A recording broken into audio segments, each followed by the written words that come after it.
If you're a guy watching this, there's a good chance you're going to die about 5 years earlier than the woman next to you. Not bad luck, a habit you were taught before you were 10. Here's a number that should scare you. Men in this country are living to 76.5 years old. Women, 81.4 years old. Almost 5 years gone. And it's not mostly genetics. By the end of this video, you'll know the exact 3-step rule I give my own patients to catch problems while they're still fixable. And the 7 red flags that mean stop what you're doing and get checked today. I'm a family medicine doctor. I grew up in Long Beach in a neighborhood where men didn't go to the doctor unless they were bleeding or couldn't walk. I've watched this exact pattern put my own patients in the ER for things we could have caught months earlier. But first, let me show you the lie almost every man believes about what being strong actually means, because it's killing people. Hit subscribe if your health is something you take very seriously. That's it.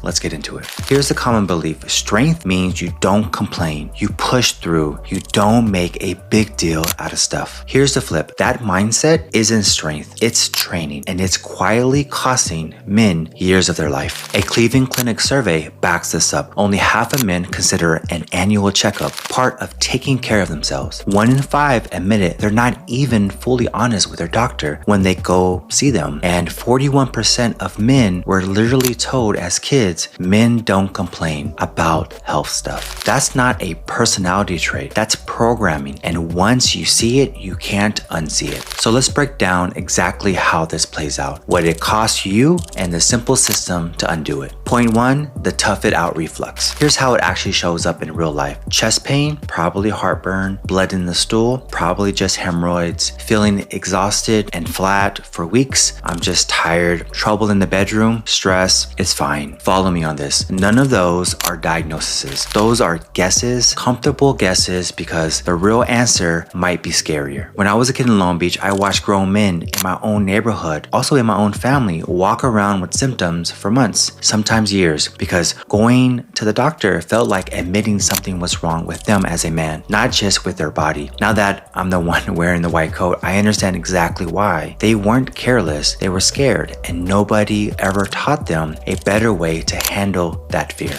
And here's something I need you to actually sit with. We have built an entire culture that hands a medal for a man who works through chest pain and calls it discipline. We praise the guy who shows up exhausted, who hides what's hurting, who never lets anyone see them struggle. And we call that strength. It's not strength. It's a self-neglect wearing a strength costume. And if you keep believing you can out-tough a body that is breaking down on the inside, you're not proving how tough you are. You are quietly taking years off the retirement, the milestones, and the legacy you say you're working this hard to build in the first place. That's the tough it out reflex. But here's where it gets worse than you think. Point 2, fear of diagnosis is doing more damage than the diagnosis itself. A lot of men avoid the doctor because deep down, they already suspect something's off and they don't want it confirmed. If you don't get the test, you don't get the bad news. It feels safer. Except that's the opposite of safer. Waiting doesn't make the disease wait. It just gives it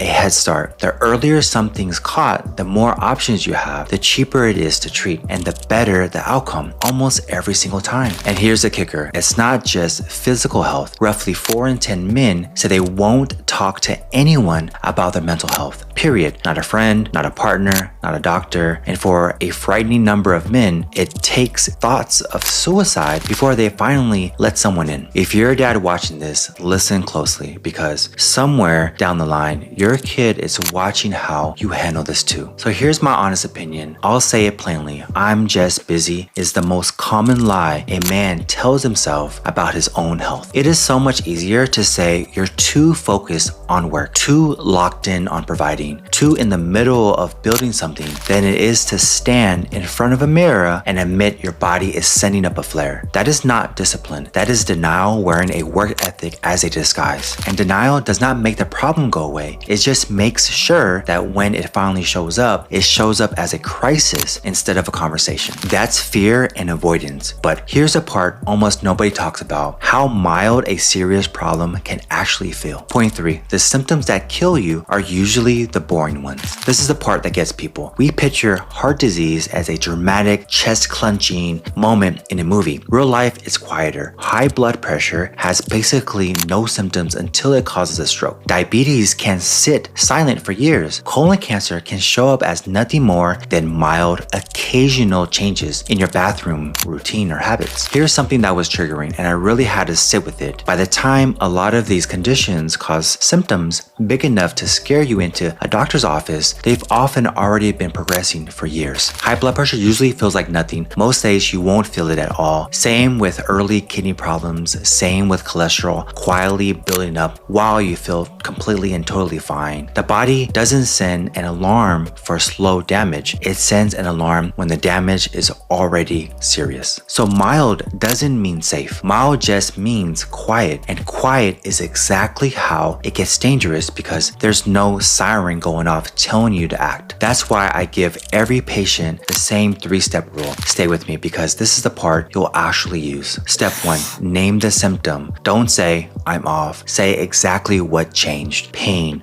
fatigue, shortness of breath, a change in your bathroom habits, your mood, your sleep, your sex drive. Be specific, not vague. Step 2, timestamp it. How long has it been going on for? Days, weeks, months? Is it getting worse, more frequent, or starting to mess with your actual life? Step 3, act based on risk. New, persistent, worsening, or unexplained, that's a green light to stop waiting and go get it checked or looked at. Not in 6 months, now. And there are 7 red flags that skip the 3-step rule completely and send you straight to urgent care or the emergency room. Chest pain or pressure, shortness of breath, sudden weakness on one side of your body, or trouble speaking, fainting, coughing or vomiting blood, black or bloody stool, and a new lump or swelling anywhere it shouldn't be. If you're a husband or a dad watching this, screenshot that list, send it to someone you know. That's the system. But here's the part of this whole conversation that almost nobody is willing to say out loud. Point 4, and this is the one I most want you to actually hear: the mental health blind spot. Depression in men frequently doesn't look like sadness. It looks like irritability, anger that comes out of nowhere, working obsessively so you don't have to sit still with how you feel, drinking more than you used to and telling yourself it's just to unwind, headaches and stomach issues with no clear physical cause, pulling away from people you used to talk to. If that sounds like someone you know or like you, that's not a character flaw. That's a symptom, the same as a fever or a cough. If your doctor only gives you 7 minutes, here's exactly what to ask. Can we talk about my sleep, my energy, and my stress levels? That one sentence opens the door without having to say the word depressed out loud if you're not ready to. It gets the conversation moving in a language that feels less like a confession and more like a status check. I became a doctor so I can bring back information to the blog, to the guys who never had someone explain this to them in plain language. So here's how the whole thing flips. Strength was never about silence. And let me be straight with you about why this is so hard to change. Men don't avoid the doctor because they don't care. They avoid the doctor because admitting something's wrong feels like losing control of a life they've spent years building. Confirming the symptom feels scarier than the symptom itself. So the comfortable lie wins and the uncomfortable truth gets pushed to the next month, even the next year. But refusing to look at it does not protect that life. It just guarantees that one day the choice gets made for you and your family is the one left picking up the pieces of something that was sitting right there, treatable the whole time. Real strength is a man who checks the warning light before the engine blows up, not after. A strong man doesn't ignore his check engine light and call it discipline. He gets it looked at because he's got people counting on that engine running for a long time. So 3 things to actually take with you. 1,